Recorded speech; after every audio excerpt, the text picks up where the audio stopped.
Hi, everyone. Welcome to the Parent Perceptions of IEP Meetings and Update presentation for the CEC 2021 conference. My name is Belkis Choiseul-Praslin, and I work with the University of Oklahoma. Hi, I'm Dr. Malarie Deardorff. I am an assistant research professor and the assistant director at the Zero Center at the University of Oklahoma. My name is Chris Yeager. I'm an assistant professor at the University of Texas at El Paso. Throughout this video, you'll hear the three of us go over our study. What we mean by an update, as listed in the title, is that we presented some of this information at last year's conference, and this year we focused on the mother's perception of the IEP meetings.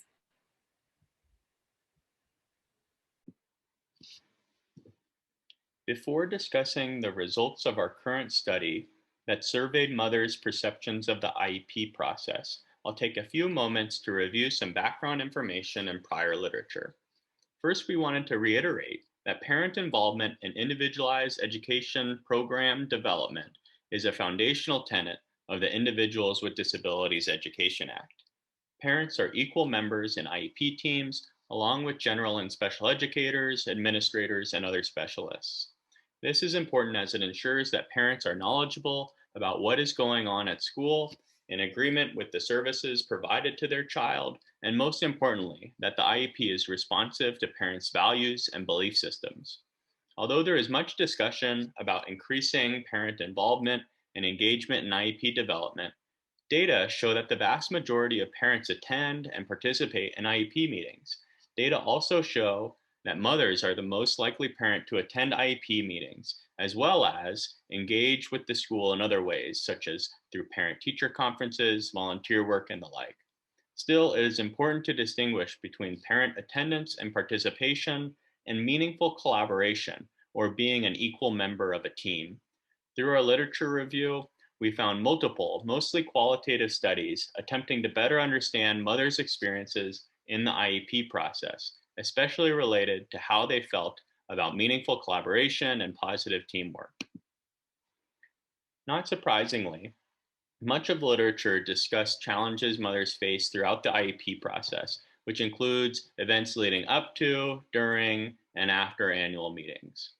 One challenge mothers faced was feeling scrutinized during IEP meetings by other team members, in particular regarding their parenting ability. Mothers often felt blamed for their child's academics, attendance, and behaviors. Some expressed that they were blamed directly by other IEP team members, such as teachers or administrators.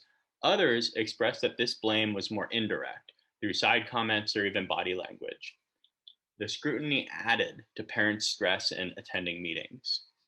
Another challenge mothers faced was striking a balance between strongly advocating for their child for things like additional or improved services and maintaining a positive relationship with the school, not wanting to alienate teachers or directly blame anyone.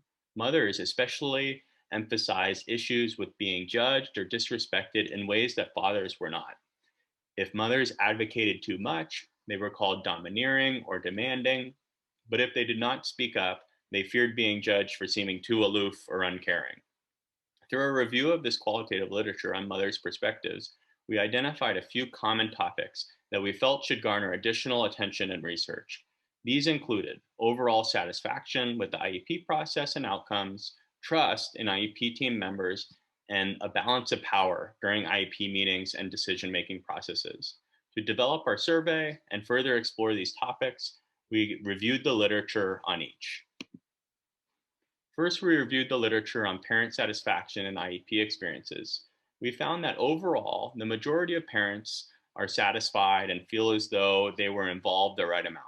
However, a recent study by Slade and colleagues investigated parents' satisfaction with more specific components of the IEP process. Slade found lower levels of satisfaction with the contents of the IEP, services, and the match between the IEP and actual services.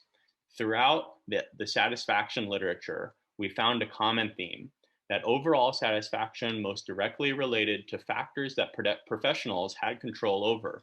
Satisfaction was associated with parents' relationships with IEP team members and professional etiquette, more so than other variables such as the child's disability or other demographic factors such as parents' income or education levels. Second, we looked at the literature on parents' level of trust with IEP team members. Trust and positive relationships with teams seem to ameliorate issues such as mild disagreements. However, trust was built most directly through positive outcomes over time. Parents trusted IEP team members who provided beneficial services to their children and encouraged parents to provide input at IEP team meetings. Trust was eroded when schools failed to serve their child appropriately or failed to follow the law. Lastly, we looked at the literature on parents' perceptions of power during IEP experiences. Parents acknowledged that different IEP members had different levels of knowledge and expertise in different areas. However, where parents saw issues with power imbalance was when certain individuals or groups leveraged power in unfair or anti collaborative ways. Power imbalances stemmed from individuals using unfamiliar jargon, individuals taking up most of the time in meetings, and individuals directing others toward decisions without allowing for dissent or compromise or mutual understanding. One interesting finding from the literature is that nearly all parents, regardless of their level of education or experience, express power imbalances and issues with schools not accepting parents as equal members in the team. Parents expend a lot of energy advocating for their voice to be heard, despite the fact that shared power is supposed to be a foundational tenet of special education. With this background information on satisfaction, trust, and power, we designed our study investigating these factors amongst parents of students receiving special education. Now let's look at the actual study. Our aim in this study was to better understand mothers' perception of the IEP process. To do this, we first broke down the components of the IEP process into 3 areas: overall satisfaction, level of trust in the IEP team, and perception of power between IEP team members. We created and sent a survey to parents nationwide. Our survey consisted of 31 questions, and questions under satisfaction were replicated from the Slade et al. 2018 study. We received over 1,000 responses and found 929 of those were from female identifying participants or mothers. Our data analysis occurred 2 ways. First, main analysis consisted of Anova and T-Tests.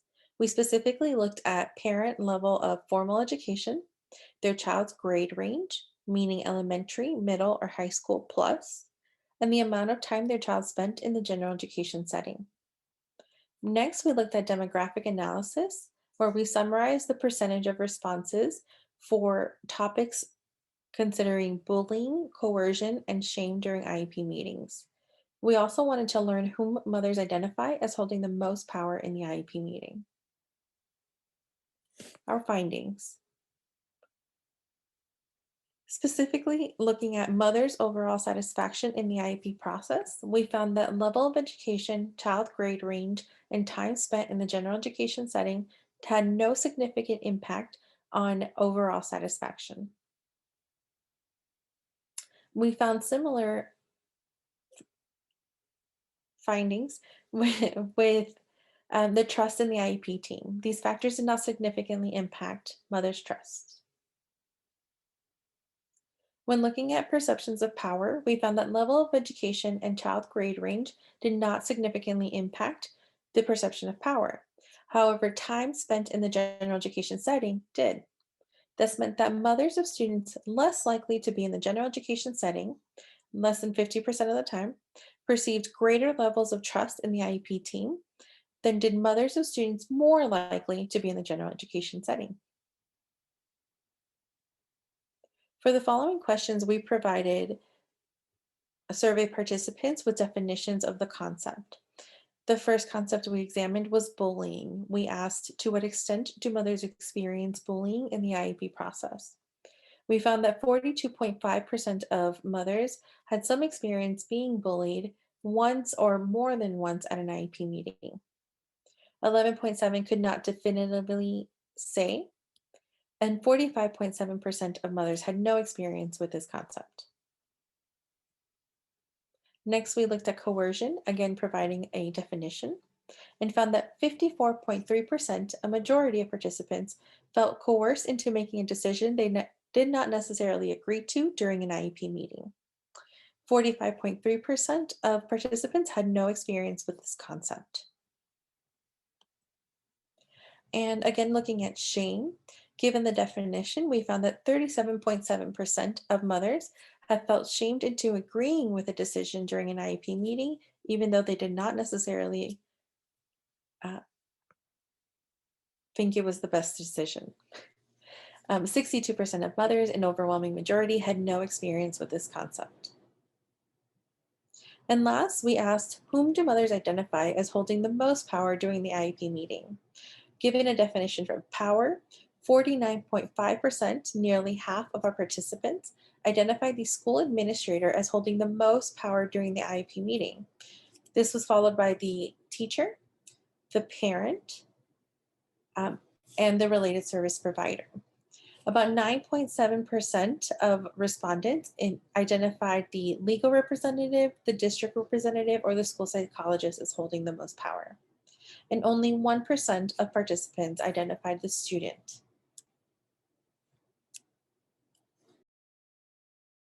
So while the results don't point to an overwhelming majority, they do highlight a really grave problem.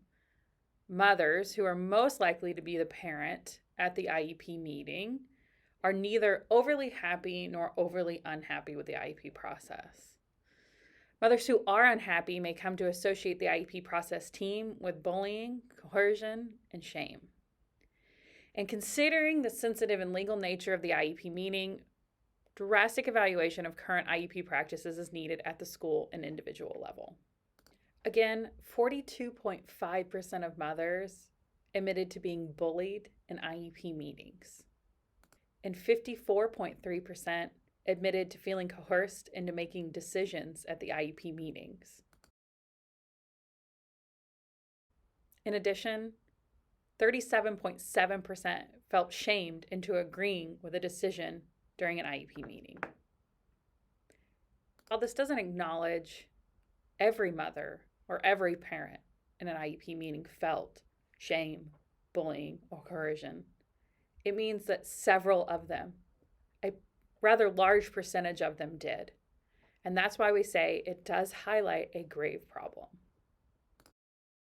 We'd also like to acknowledge that our participant pool skewed heavily towards white women, which definitely limits our understanding of how mothers from diverse linguistic, ethnic, and cultural backgrounds experience the IEP meetings and the processes.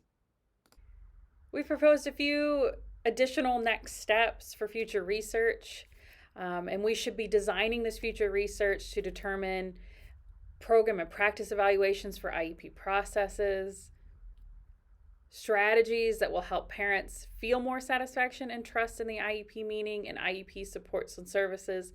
There's a lot of literature that suggests strategies, but they don't necessarily have the research to say that these actually help parents build more satisfaction or help them to gain more trust in the IEP team members. Another next step would be strategies to decrease the imbalance of power surrounding meetings, and finally, to explain why and how inherent power imbalances exist between families and school systems. Through our extensive literature review, here are a couple of those strategies that were suggested that might help parents to feel better in IEP meetings or just improving the parent-school relationships overall. The first was communication, contacting parents before and after the meeting, providing those IEP documents ahead of time so that the parents have time to look through them to feel more comfortable, to formulate questions.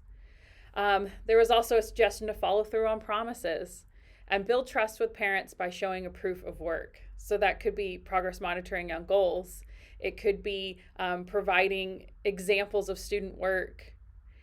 Lastly, it said open and continuous communication policy. So having a form of open communication that would allow parents to contact the teacher whenever and allowing the teacher to provide feedback or answer questions in a timely manner. Another hearty suggestion was to provide parents with training so that they can learn and understand the IEP processes. That will also help them interpret language and terms and understand the process that they are going through with their student. Providing meeting agendas and ground rules also helps. Designating a facilitator of the meeting, and then also emphasizing the word team to value that parent input and allow everybody to equally share power in the meetings. The last suggestion is evaluating and adjusting the environment, whether that's school culture or meeting culture, to look at it from an outside perspective to help parents to feel more comfortable.